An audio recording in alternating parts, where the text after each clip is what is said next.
Hello friends, welcome back to Java Velocity. In the last video, I showed you the project we are going to build from scratch, the parking management system. So today, I want us to start, but before we start, we are going to follow the software development life cycle. We are going to start with understanding the requirements. We cannot just begin by going directly to coding. We will start by understanding the specific customer requirements. I would like to say this. This project, we are going to build this project from scratch. That means that if you will be following this video practically, at the end of it, you will have a full and complete source code for this project.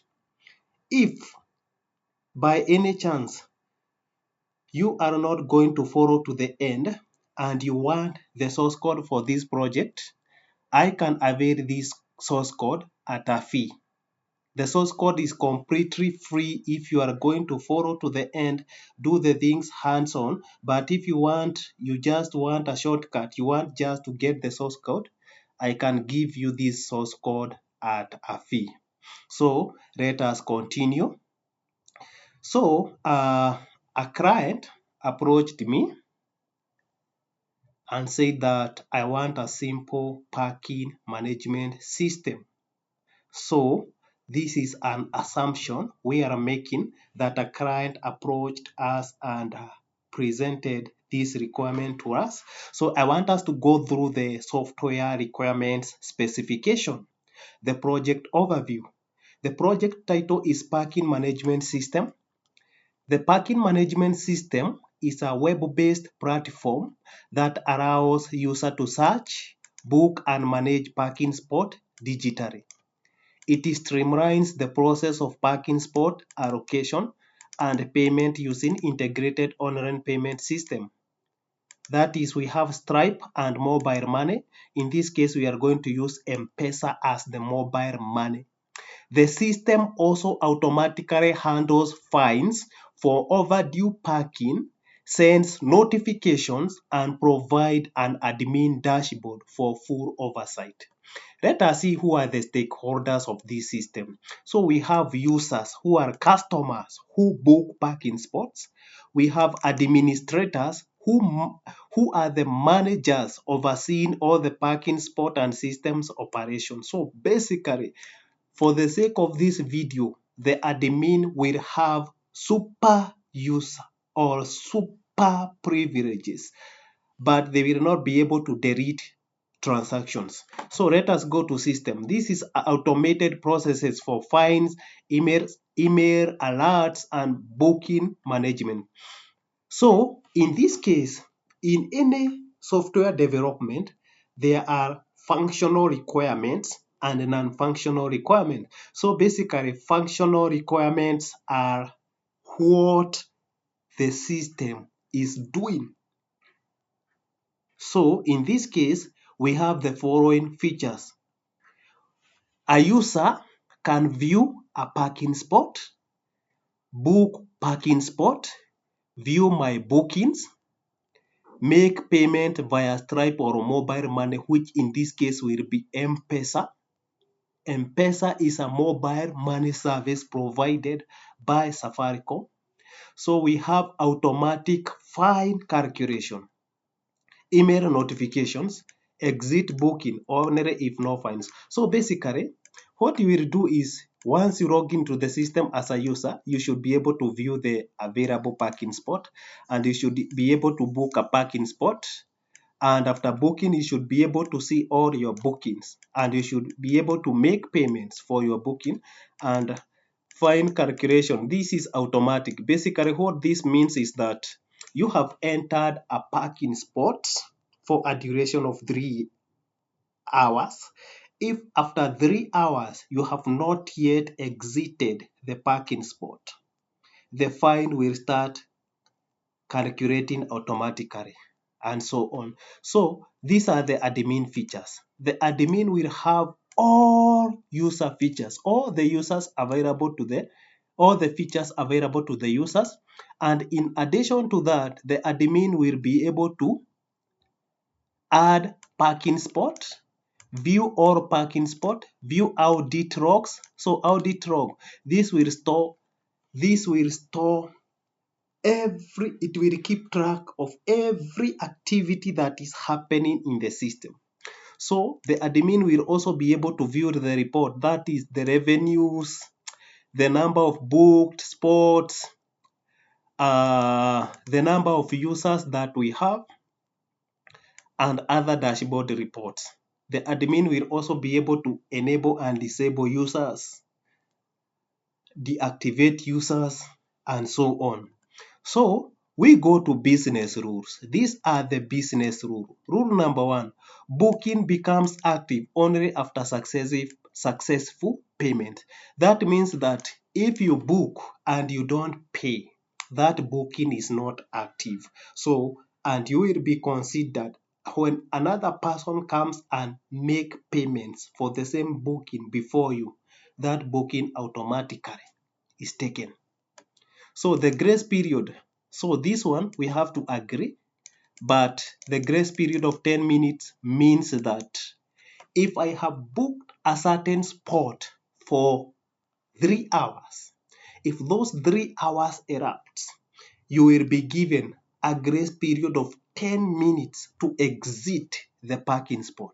If you will not have exited the parking spot by 10 minutes, fines will start calculating and you will receive, in fact, you will receive an email notification telling you that you have 10 minutes to exit the parking spot.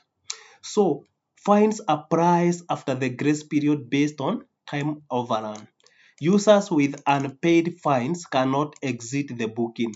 The moment you enter a booking and you have unpaid fines, you cannot exit the parking. You cannot until you pay all the fines. And remember, at that time, fine is still calculating. The payment is via card, that is Stripe and mobile money. So this will support 2 forms of payment, card via Stripe and mobile money via M-Pesa. Email alert sent for key events. So there are several things that will require emails alert.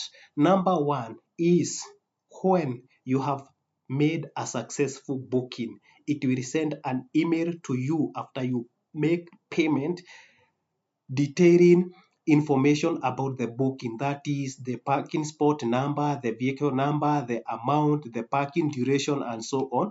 You will also receive another email if you exit the time allocated for your booking. You will also receive another email address when you request for password reset. So those are some of the key events that triggers email communication. Admin cannot remove payments record. This is very key. Nobody should be able to remove the payment record. This is for audit purpose. Audit trail maintained for key actions.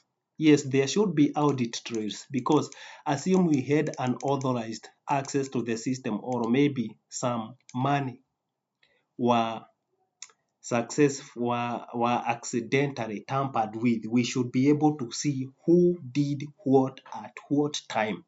So that is the audit trail. So non-functional requirements. So remember, when developing any application, non-functional requirements are non-negotiable. They must be there. These are not the requirements that we can sit down and negotiate. They must be there. The number 1 is security. This application must be well secured. HTTPS for securities and also encrypted data. In this case, we are going to use Spring Security, JWT authentication. We are also going to implement multi-factor authentication. This is for the security purposes. Performance. So less than 2-second response time for 1000 users.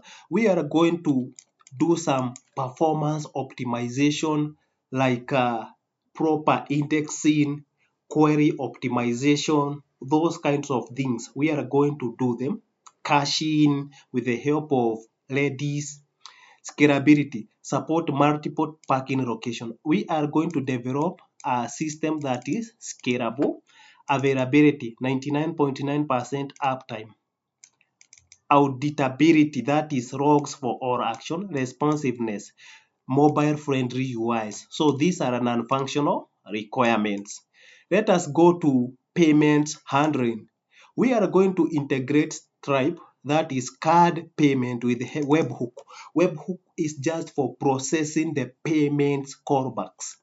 Mobile money SDK push.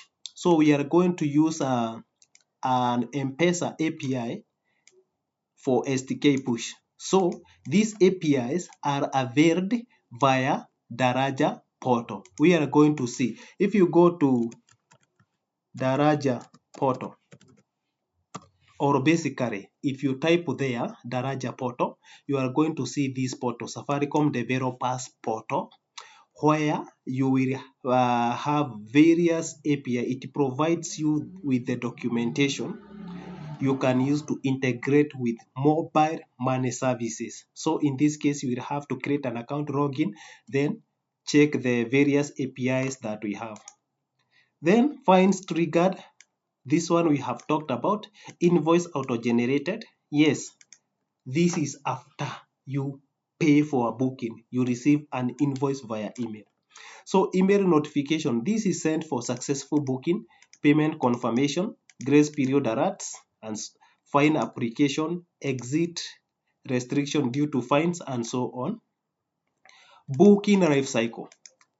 This person gave us a clear life cycle for booking.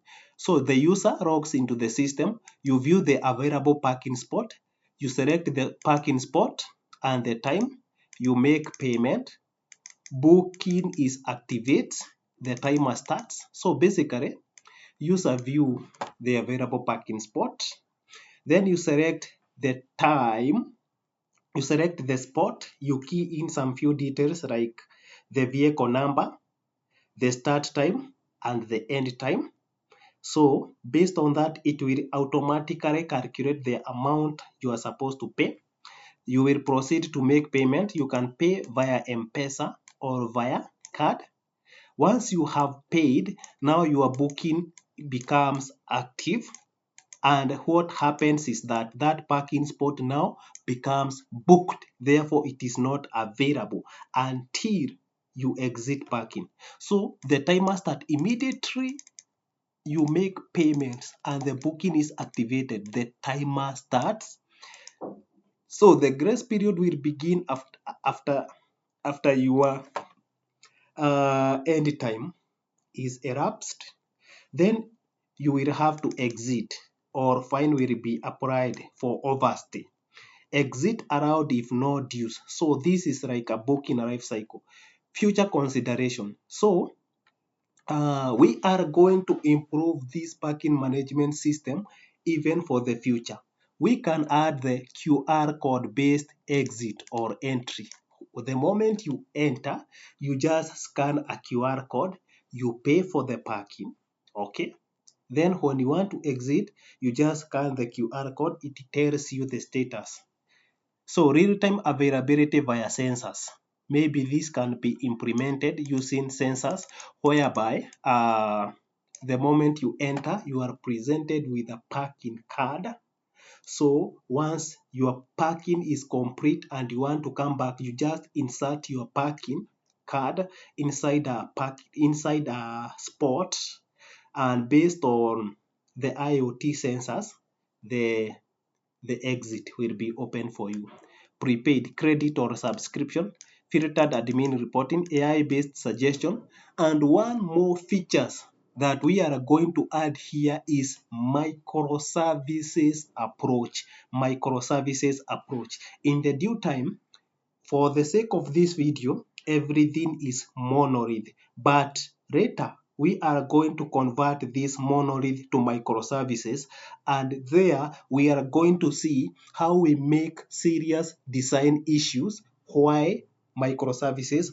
why monolith? It is good to start with monolith. Based on the business needs and scalability, you now migrate to microservices. By doing that, you will have to appreciate the need for monolith and the need for microservices. So that is all for the documentation. So I want us to look at several things. Remember, we are developing this project from scratch. Therefore, database is very critical. We have to look at the database design. How do we design the database? First and foremost, which type of database are we going to come with? So let us go to all this document will be available on the link below this video description.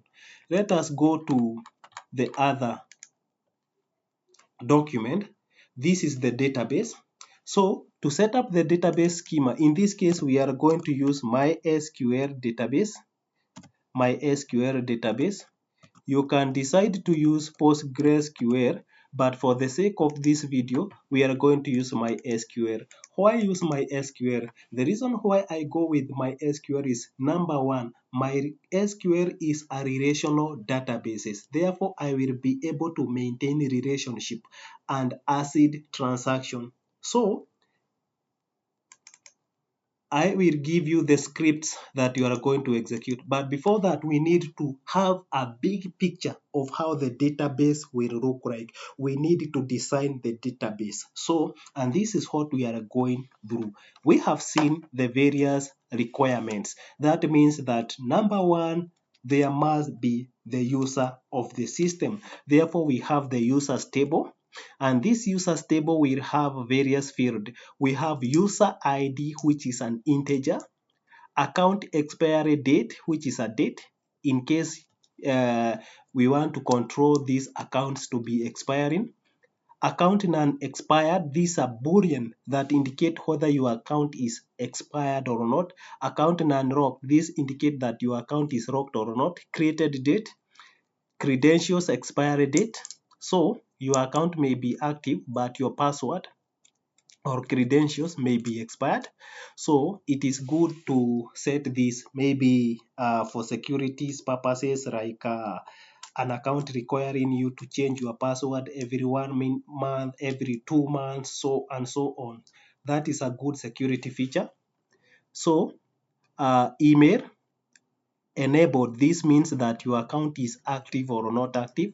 Is two-factor enabled. So two-factor authentication will be an optional feature where a user can enable it or not. Password, sign up method. So this one, there are various ways you can sign up to this.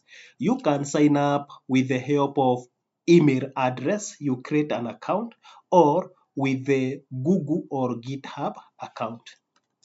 Two-factor secret. If you have enabled two-factor method, so you will have two-factor secret, update, date, time, username, and then the role. So that is the users table. It is very advanced. You can modify it the way you want. Now, under the user, we have another table called roles. So there is a relationship between users and role. In the users table, we have role ID. In the roles, we have role ID. So the roles table, you have role ID and role name. So we have various role, maybe user, admin, system. So those are the relationship. Maybe one thing that I want to say here, in the users table, the role ID is a foreign key. So a foreign key references a primary key in another table.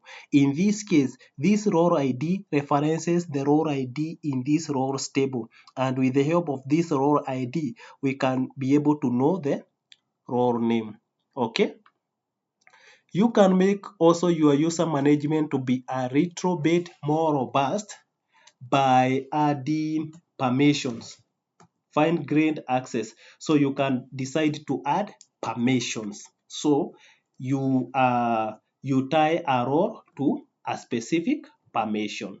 Right? For example, role ID has got various permission, role users has got various permission, role manager has got various permission. Mostly, it's a good practice when you are developing a system that will have various levels of users. Now, we have parking spot. For the parking spot, we will have spot ID or spot number, spot status. This is an enum. Basically, the status of parking spot can be available or booked. Available or booked. Okay. Then we have vehicle type. This is an enum. So for the case of vehicle type, we can have maybe matatus, we can have buses, trains, trucks, and so on. Then we have spot location. In which location is this parking spot located? Then we will have bookings. Bookings. So we will have booking ID, the amount.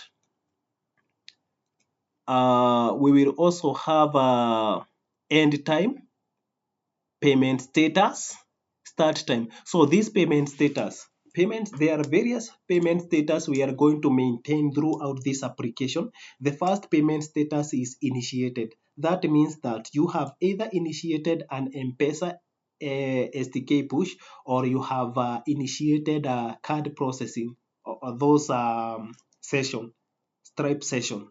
So the other status is pending. Pending. So that means that the payment has been initiated successfully, but it is not yet complete. The other status is paid. Paid. That means that the parking spot or the booking has been paid. So we just chose to maintain those three status. The other status is cancelled. A person may cancel a booking. So those are the status that we are going to maintain. Now, let us continue. Start a vehicle registration number. So as part of booking, we are going to capture the vehicle registration number. We are also going to capture the vehicle type. So vehicle type, this is an enum. And a vehicle type can be a bus, it can be a train, it can be a truck, and so on. So we are going to maintain those vehicles type. We are also going to maintain spot ID. So which spot are you paying for, or are you booking? You have to book a spot ID. We are also going to have user ID, the user who is making a booking. So this user ID is a foreign key that references a user in the users table. This is a foreign key. Overdue notification sent. So basically, this is the flag that will help us not to send multiple emails or multiple notifications. For example, a very good example is this. Assume a person has already received a notification that you have successfully paid for a booking. What will happen if this user receives multiple notifications? If the user receives multiple notifications, so that becomes a bad idea or a bad user experience. We should not spam user with notifications. Then booking status, the status of a booking. So booking may have various status. The number one status that we may have for a booking is active and inactive, exited. So that means that a person has in fact exited the booking. The person has exited the booking. Now that is all about the booking table. We also have payments table. It's good to maintain a very good table of payments.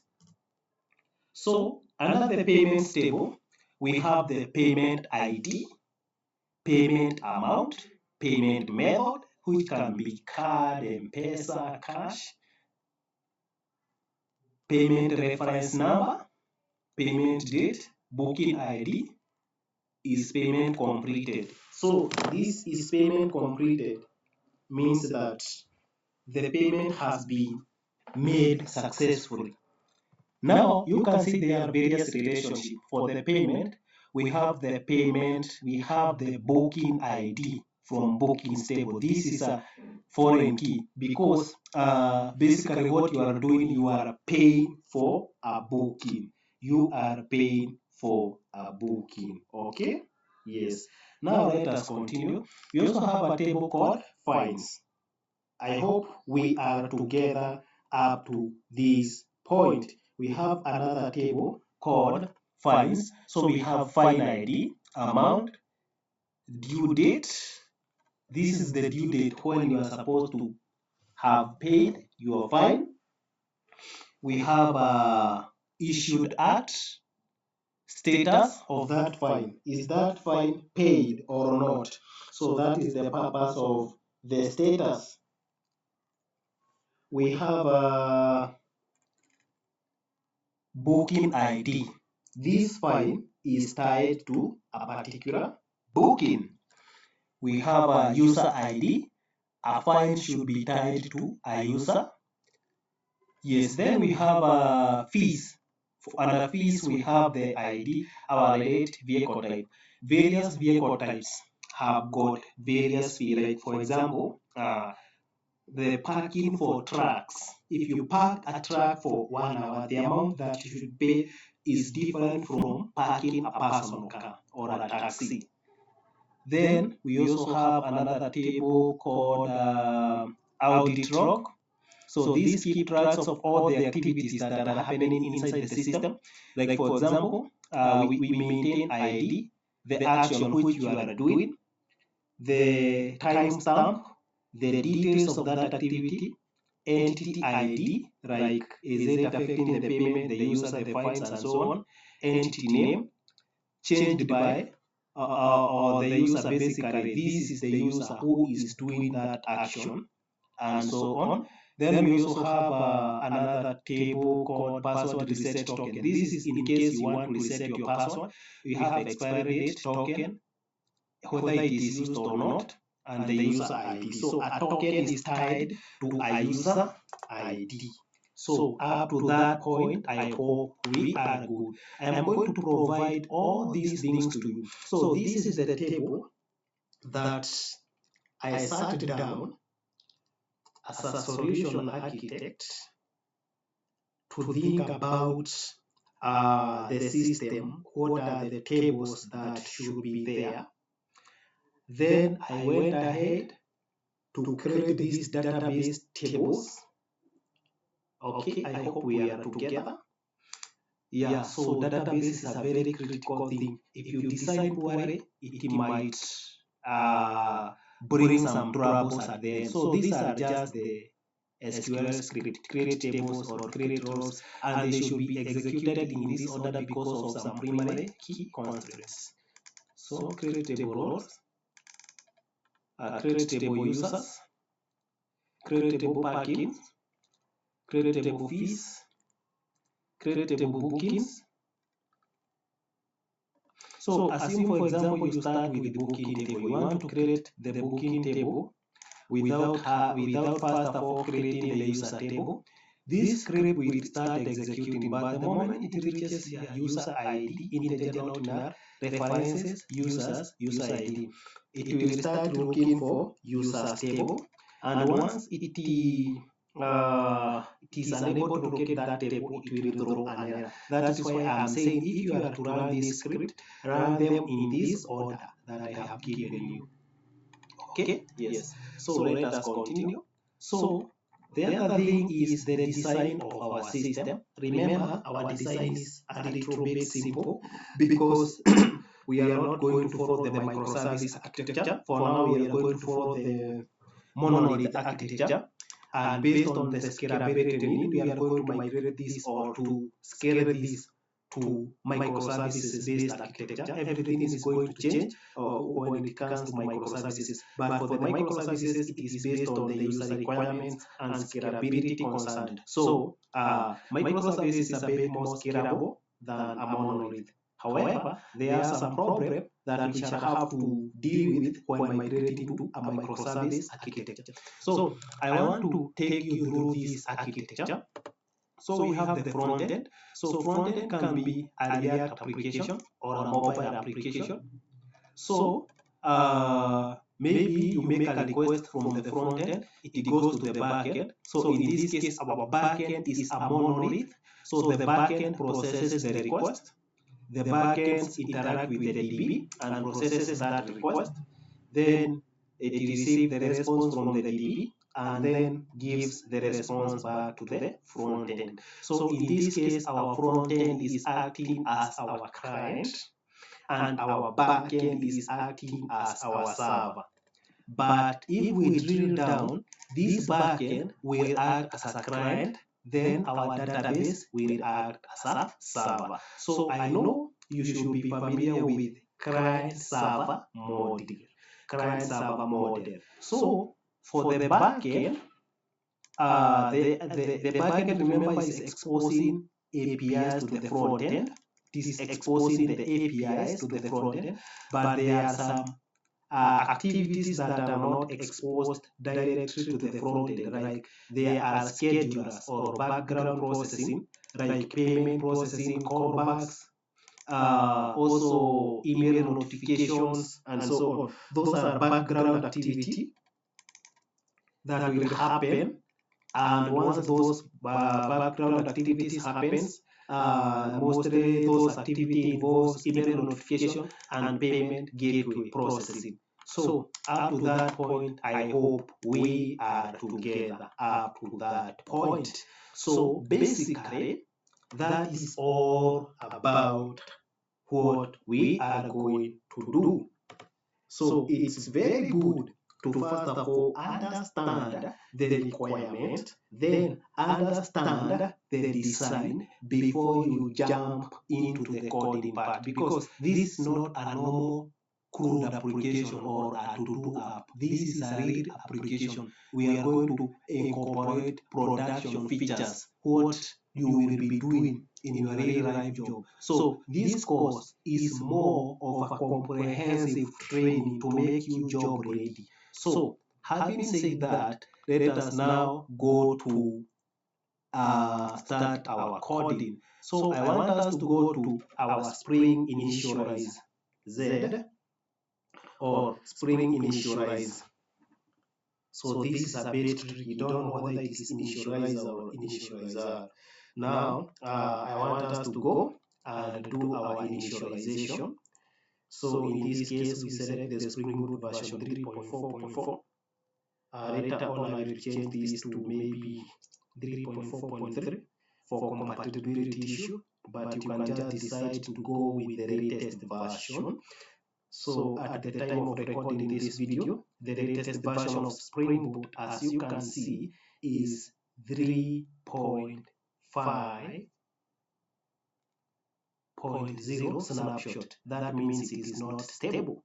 Okay, then we are going to give it a group ID. So in this case, I am going to say com.parking.com. com.parking.com. So the artifact ID, what can we call this? We can call this project Smart Parking. Can call this project Smart Parking. So the name, so the package name, what is the package name? So basically, a package name is a combination of artifact group ID and artifact ID. So instead of Smart Parking, I'm going to say dot. You can just decide to leave it the way it is. At the time of this recording, I think the latest Java version, I think it's Java 24 at the time of this recording. The latest Java version is Java version 24.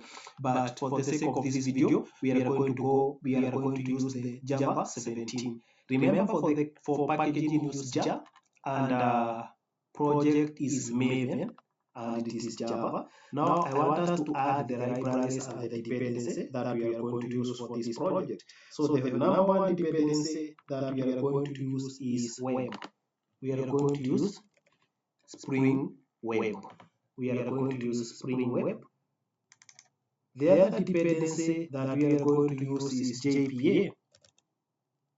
So JPA is a dependency for Java Persistence API that handles Spring Data and Hibernate. Remember, I made a complete series on Spring Boot where I covered all these things. The other thing that I am going to add is Spring Security, because we are going also to be integrating Spring Security. But before that, let us add a dependency called mail. Java Mail Sender, because we are going to be sending emails. Remember that. I also want to add Thymorif. These emails are going to be formatted using Thymorif templates. So Thymorif is basically just for the email. So we also have a validation, because we are going to validate our inputs. The other dependency that we are going to have is MySQL. MySQL. This is for MySQL driver, because we want to connect to MySQL. So we are going to have Romebook. This is for reducing the boilerplate code. We also have to add Spring Security. We also have to add Spring Security. Okay. Then we are going to add OAuth2 client. But let us add OAuth2 client later in the video. We are also going to add some other dependencies that are outside the Maven, that is JWT, later in the course of this video. So to begin with, I think those dependencies are okay for now. Those dependencies are okay for now. Those dependencies are okay for now. Okay, so I will go and click on generate. So I want to give this project another name, Smart Parking System. Okay.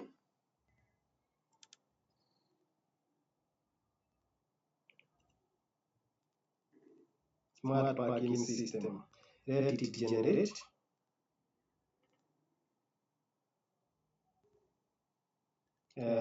If it has already generated, what we are going to do is we are going to the downloads.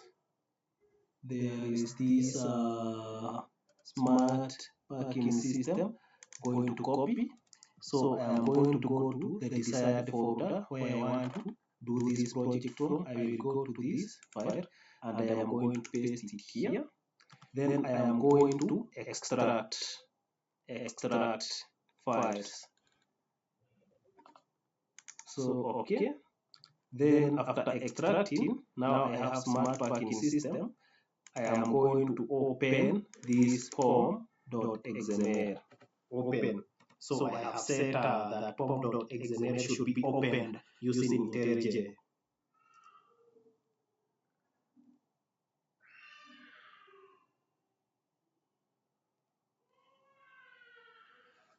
So IntelliJ will open that project. It will open that project.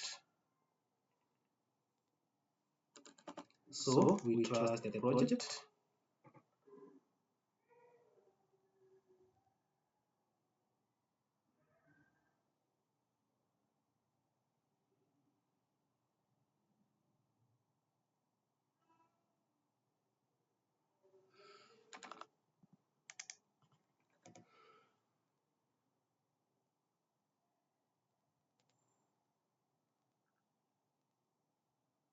okay, it will start generating the dependency.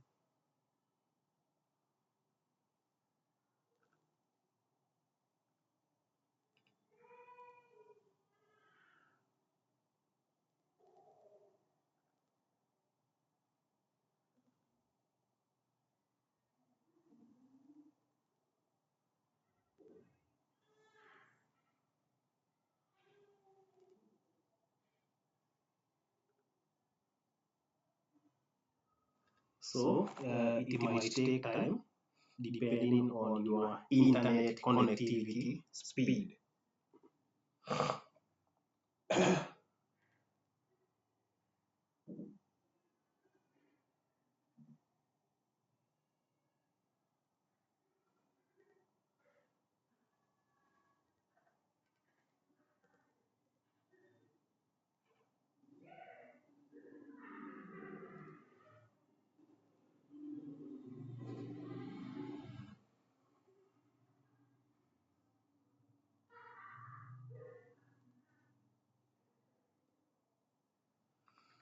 So let us give it some time, but I hope you are doing everything. You are doing everything hands-on, because I usually recommend that you do everything hands-on. This is not a matter of just going and getting the source code. It's a matter of understanding every concept, how we are thinking, our design, how we think about design, why we make this choice over this choice, what are some of the trade-offs that are involved, what are some of the performance optimization, because software, being a software developer or a software engineer is not just about writing code or solving a problem. It's about solving a problem in an efficient way, writing a code that is scalable, writing a code that is maintainable, and so on.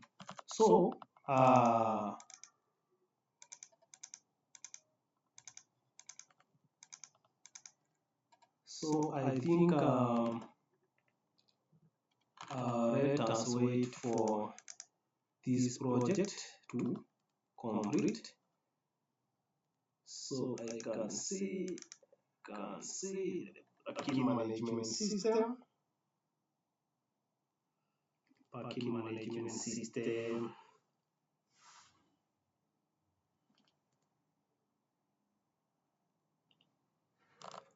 So you can see that it has already generated those dependencies. Therefore, still scanning. Let us give it time.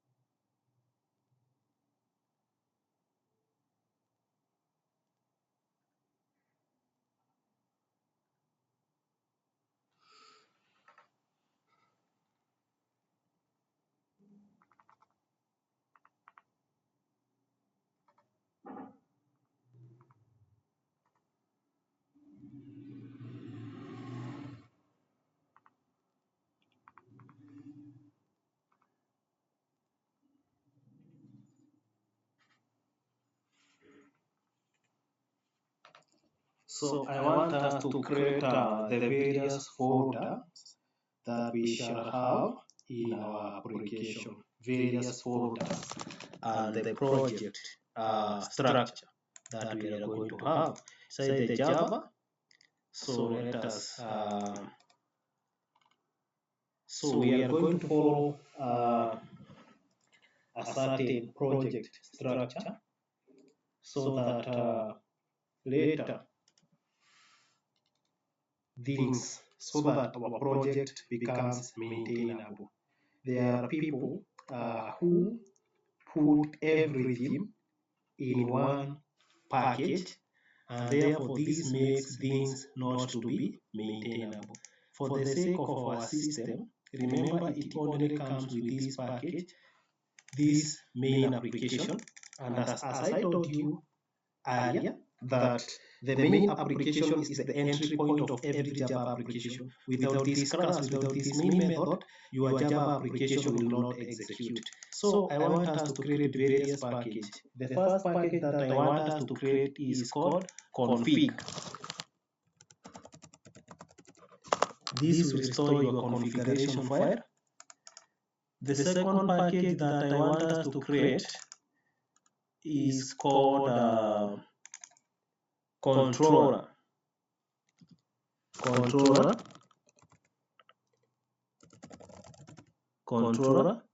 Remember all these things I talked about in my Spring Boot video. If you have not yet watched the whole series, I would recommend you to do so. Then there is details. There is also repository. There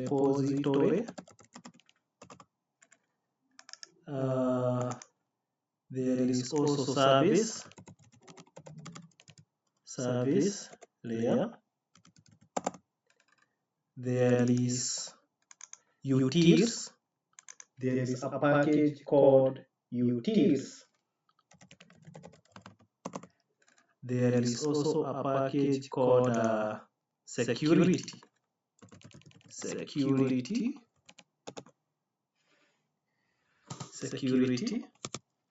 Then there is another package called request.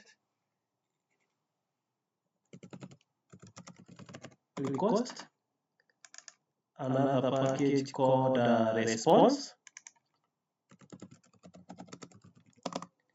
So those are some of the packages that we shall have for this application.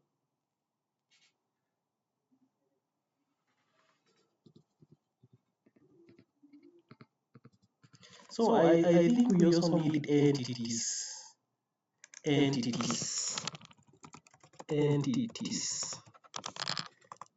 So those are the packages. So that is how I have decided to structure my application. So you can see that we have the config that stores the configuration, the controller that will expose the endpoints to the end user. Also have the DTO, that is Java objects, data transfer objects in Java. We also have the entities. These are the classes that maps to the database. We have the repository. This repository area interacts with the database. We have the request and the response. The request is just the format in which the data should be inputted, and the response is the format in which we expect the outcome. We have the security to handle things like JWT. We have a service. This is the business logic. We also have utils, where we put our helper code, helper function, and also the, what do we call them? The constants and so on. So that is it for the project structure. So the very first thing that we are going to do is to create a database. So if you are using MySQL Workbench, just go and create a database. In this case, I will be using MySQL Workbench. And I want to create the database. So in this case, I will go to MySQL Workbench. Don't say MySQL Workbench. Sorry. So I will create a new connection, new database connection. So basically, I can decide to do that or write a command. So I like writing a command. So basically, I will say create database parking hyphen system hyphen db, parking hyphen system hyphen db. So execute. So that database has been created. If I refresh the list of my objects here, you will see that database will appear here. So parking system DB, you can see that this database is empty. There are no tables, there are no views, and so on. So it is empty, it has nothing. So I want us to go and connect to this database. So we can go and connect to this database. So where do we write our code for connection to the DB? We go to our applications.property. Let us go to Java resources, applications.property. So under the applications.property, it's also good to specify the server. So we do that by saying server.port. This case I want to specify port 8080. So I want to add the database connection properties. Database connection properties. So we want to connect to the database. The first thing that we need to do is to spring.datasource.url. Spring.datasource.url. So under this URL, you start with JDBC, that stands for Java Database Connectivity, because we want to connect Java. Then the driver MySQL. If it is PostgreSQL, you could have written PostgreSQL. Then 2/ the IP or the server where the database resides. In this case, the database resides locally, so I will say localhost. The port, by default, I am going to use the port number 3306, and you can decide to change that port. So then the database name. In this case, we have created a database called parking DB. So this is the database name. The other thing is spring.datasource.username. So in this case, I am using the username of root. You can just decide to set a proper username for your database. Spring.datasource.password. So in this case, you will have to add the password, proper password for your DB. So in this case, for the case of RocoDB, I'm going to use this password. So those are the connection parameters that you need. Then I will also have to add the Hibernate properties. Hibernate property. So I will say spring.jpa spring.jpa.hibernate hibernate.ddr auto. I will add this to create. I will later on data to update. Basically, what will happen is that the moment you create entity classes and run the application, this will go directly to your database and create that database table without you coming to the DB and executing the queries manually. I can also add the direct spring.jpa.hibernate spring.jpa.properties we will have to add hibernate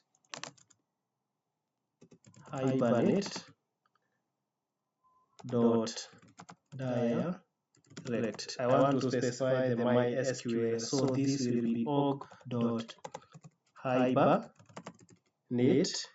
dot direct dot MySQL direct. So it is good to specify these properties. Now we can run our application and see whether there is a problem or not.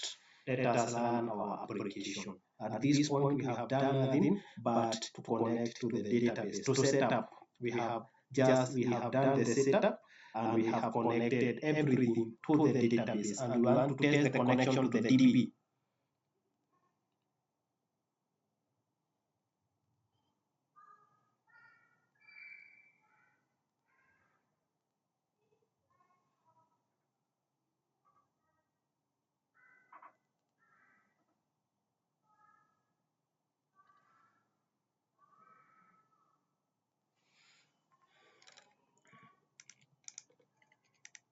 So you can see, let us go to the logs. So there are some problem here. There are some problem here.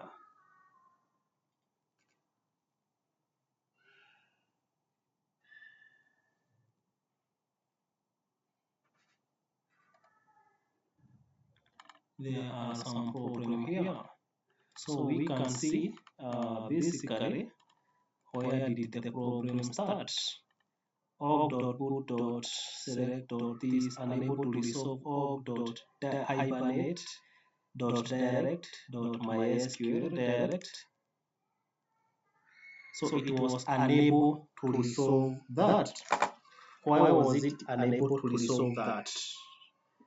That one should be spring dot jpa dot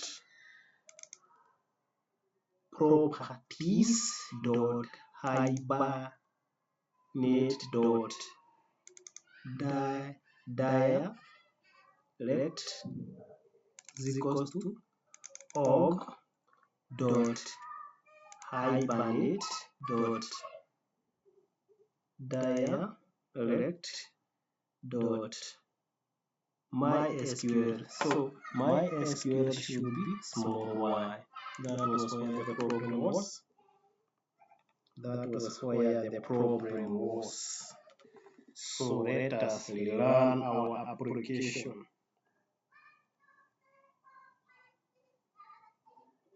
Let us rerun our application. So you can see, let us go through the logs. So let us go through the logs.